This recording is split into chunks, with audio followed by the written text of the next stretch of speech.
Alors, on est toujours dans la loi exponentielle et on va revenir sur une propriété du cours dont on n'a pas beaucoup parlé de la démonstration.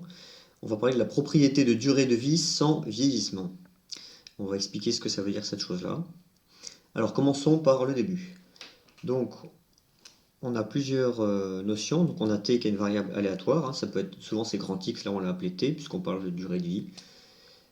Donc, elle suit une loi exponentielle de paramètres lambda. Donc, jusqu'ici, tout va bien. Et on a la propriété suivante. Alors, on pose deux variables qui sont petit t positif et h positif.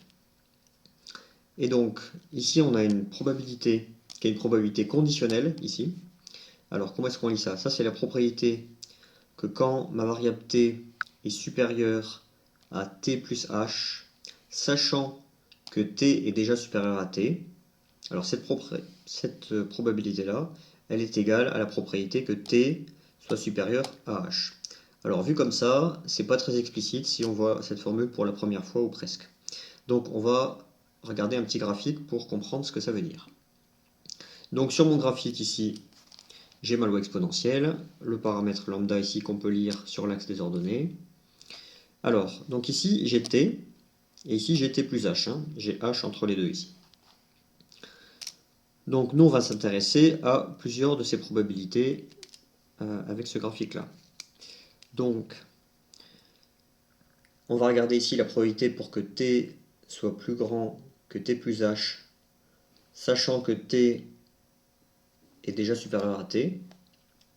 Alors ça, c'est pas forcément évident graphiquement, mais on va s'intéresser évidemment à ce qui se passe là, mais avec une condition. C'est une probabilité conditionnelle. La condition, c'est qu'on sait qu'on est déjà arrivé jusqu'à t. Cette probabilité-là, elle a plus lieu de. On s'inquiète plus de savoir si il y a une probabilité ici qui a eu lieu ou pas. On sait qu'ici, on est arrivé jusqu'à t, et on s'intéresse à partir de ce point-là, on n'est plus à partir de 0, on est à partir de t, et on s'intéresse à partir de ce point-là de savoir quelle est la chance qu'on ait d'arriver jusqu'ici. Et ensuite, on compare ça avec la probabilité que t soit plus grand que h. Donc là, c'est encore une autre probabilité ici. Donc h, ce serait quelque part par ici. Alors, donc ce qu'on va faire, c'est qu'on va prendre cette formule ici et on va la décomposer, on va la réécrire différemment.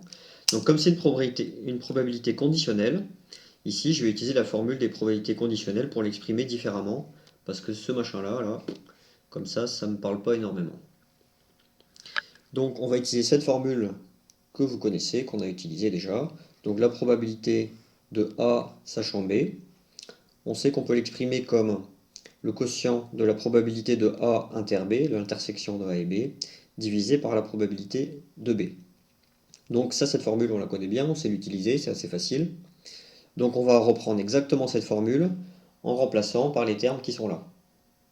Donc à la place, ici, de la probabilité conditionnelle B, je vais avoir t supérieur à petit t.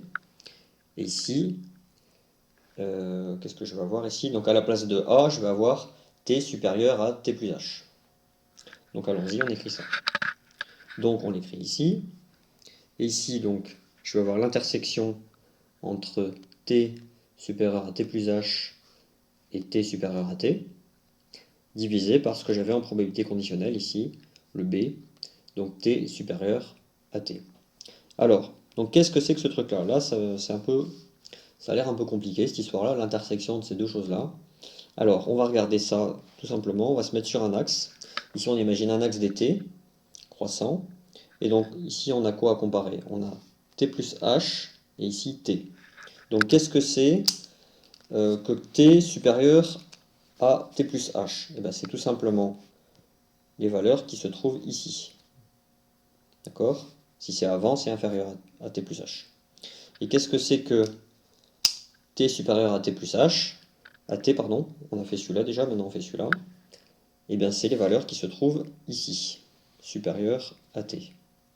Donc les valeurs qui m'intéressent, elles sont ici.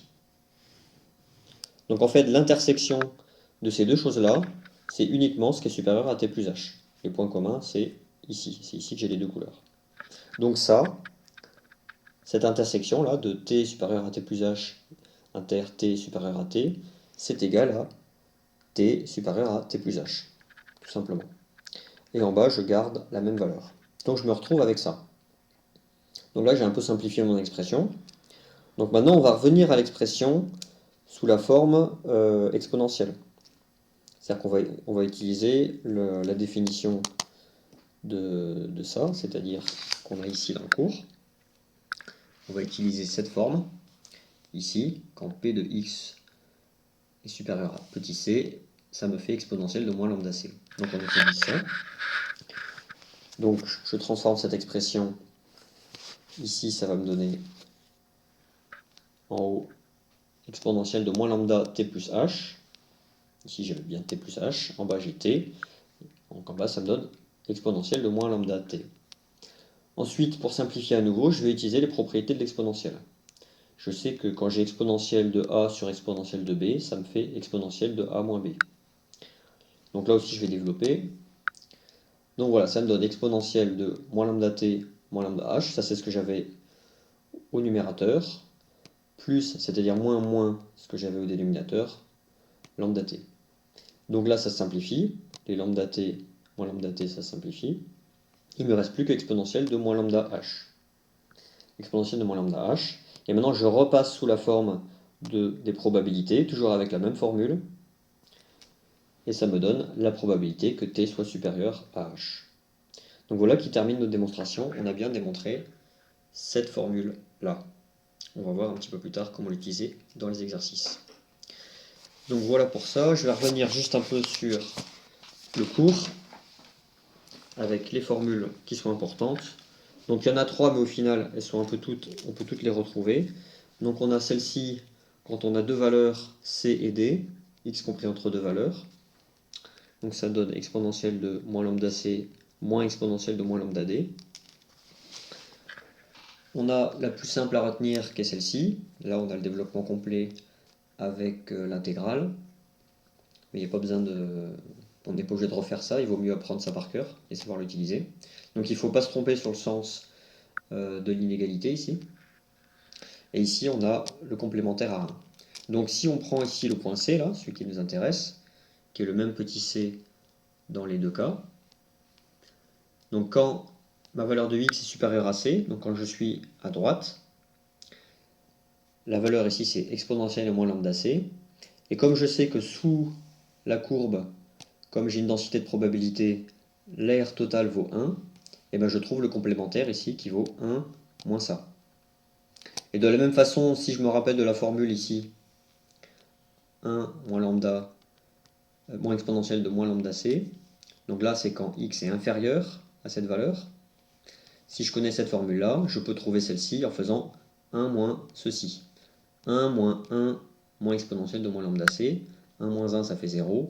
Moins exponentielle de moins lambda c ça fait plus exponentielle de moins lambda c. Donc je retrouve bien cette formule-là. Donc avec n'importe laquelle des trois formules, en fait, on peut retrouver les deux autres. Voilà, vous pouvez l'utiliser directement. Donc le mieux c'est de faire des exercices pour réussir à être à l'aise avec ces choses-là et bien se rappeler comment est-ce qu'on les utilise. Voilà pour ça.